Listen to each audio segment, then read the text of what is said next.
Buenas tardes, ¿cómo se podría relacionar el fenómeno de la Iglesia cristiana con la cultura política? El siguiente discurso es de orden académico y pedagógico y no compromete en ninguna forma la institución donde laboro.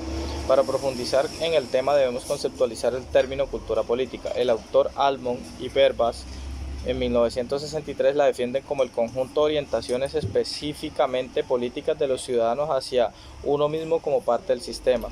Puerta en el 2006 traduce la cultura política como resultado de una mezcla de principios, valores y prácticas democráticas y antidemocráticas, por un lado, y de ineptitud e impericia o pericia política, por otro. Lo que importa finalmente es cuál o cuáles de estos valores y prácticas denominan en la diligencia de la sociedad. Bernstein, 2006, la cultura política es el sistema político internalizado en creencias, concepciones, sentimientos y evaluaciones por una población o la mayoría de ellas. La religión puede decidirse que direcciona el pensamiento de las personas en todos los ámbitos a lo largo de la vida, una organización la cual se encuentra establecido por un líder y decenas de seguidores, los cuales modifican el pensar y el sentir del ser humano. El autor José María Mardones, el cristianismo no es solo un movimiento culto religioso de la fe cristiana, nace el sentimiento hacia un pacto político, social y de interés cristiano por la política. Está regido por un criterio discernidor de sus compromisos y de todo quehacer político, el servir a la humanización creciente de los pobres. A través de la fe, actores políticos buscan demostrar ante el pueblo el apoyo hacia las personas desfavorecidas utilizando la caridad y el amor al prójimo como estrategia política. El mismo autor realiza las siguientes afirmaciones: el creyente cristiano colabora al mantenimiento de la injusticia social y utiliza la religión para justificar su conducta, lo que hace la Iglesia cristiana en una encubridora de la situación. Si ni el Evangelio ni la moral cristiana nos pueden ofrecer soluciones técnicas a los problemas políticos, ¿qué ofrece la perspectiva cristiana más allá de una motivación en favor de la justicia y la libertad? El autor considera que la perspectiva cristiana motiva a contribuir en masa a la ayuda de los pobres.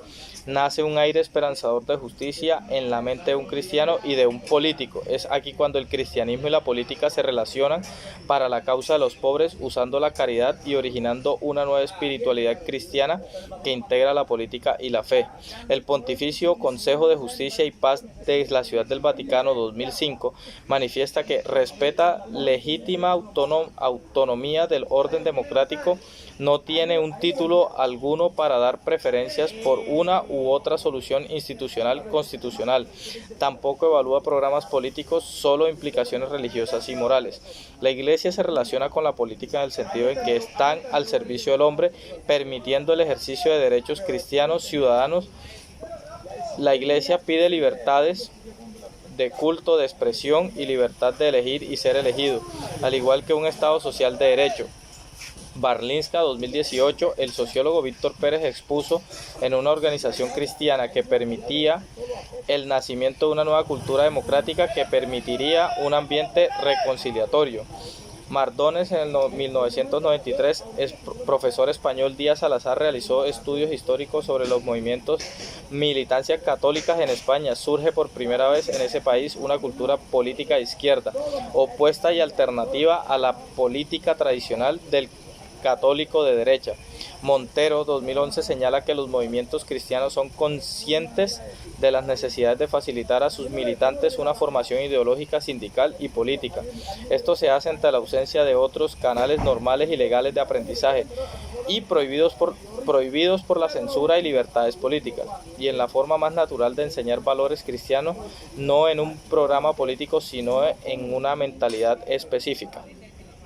En dicho libro se habla de movimientos cristianos de izquierda española y estos grupos creó a un nuevo militante quien es conformado por algo más que una simple ideología o estrategia. Montero la define como una espiritualidad militante que genera una pérdida de inspiración cristiana. Este cambio de mentalidad de izquierda reconoce la colaboración del marxismo y los sindicatos españoles, dando origen a un nuevo cristianismo enfocado en la libertad, soberanía popular y el protagonismo de toda la sociedad. Roenger, 2009, el autor afirma que los aspectos relevantes de la cultura política actual: democracia, libertad religiosa, derechos del hombre del hombre se consideran fruto genuino tardío del cristianismo. En dicho libro el autor señala que Cristo no es un jefe político y su reino no está en este mundo, y se basa en el libro bíblico de Romanos 13, versículos 1 al 5. No hay autoridad que no provenga de Dios, y que existe ha sido establecido por Dios, pues no en vano lleva la espada, por tanto es necesario estar sujeto, no solo por temor al castigo, sino también por motivos de conciencia. En el anterior texto bíblico se reconoce un poder político de origen celestial y no de carácter religioso, gozando de autonomía, la cual se reconoce como soberanía. Corsois 2018 afirma que el fracaso de si en el plebiscito sobre acuerdo de paz con las FARC en Colombia el triunfo del no se sugiere al asocio de la militancia de iglesias cristianas. El autor tiempo atrás escribió un artículo en donde citaba a Edgar Castaño, presidente de la Confederación Cristiana de Colombia, quien aseguró que 10 millones de cristianos representaban la decisión para el gobierno. Se presumía que en las iglesias cristianas en Colombia sus fieles habían resultado relevantes en el resultado del plebiscito para la aprobación de la JEP, Justicia Especial para la Paz, y con ello se demostró en Colombia que la religión está fortaleciéndose en el ámbito político. Telen 2002 nos ejemplifica cómo en países latinoamericanos en donde contribuyen con apoyo económico a determinadas fuerzas políticas. Moen y Gustafsson 1992 hablan de la religión como la fuente de oposición del régimen establecido en un país, que por medio de contribuciones económicas ejercen oposición al poder político. Este discurso no busca demostrar que el cristianismo y la fe profesa sea incapaz de influir en la estructura social de un Estado. Al contrario, puedo reconocer la importancia de las iglesias cristianas en tiempos de elecciones.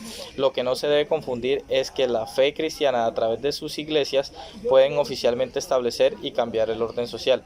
La fe cristiana ha tenido que evolucionar para poseer más adeptos que piensan que por medio de la religión es la única forma de diferenciar lo que verdaderamente es correcto o no.